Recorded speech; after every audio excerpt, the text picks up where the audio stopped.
कान्ताय कल्याणनिधये निधयेतिनाम् श्रीवेङ्कटनिवासाय श्रीनिवासाय मङ्गलम्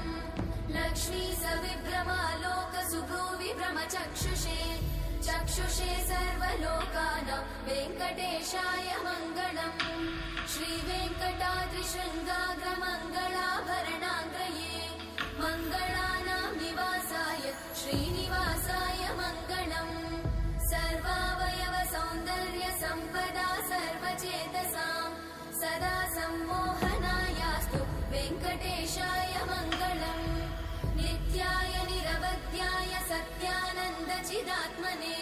सर्वान्तरात्मने श्रीमद् वेङ्कटेशाय मङ्गलम् स्वतः सर्वविदे सर्वशक्तये सर्वशेषिने सुलभाय सुशीलाय वेङ्कटेशाय मङ्गलम्।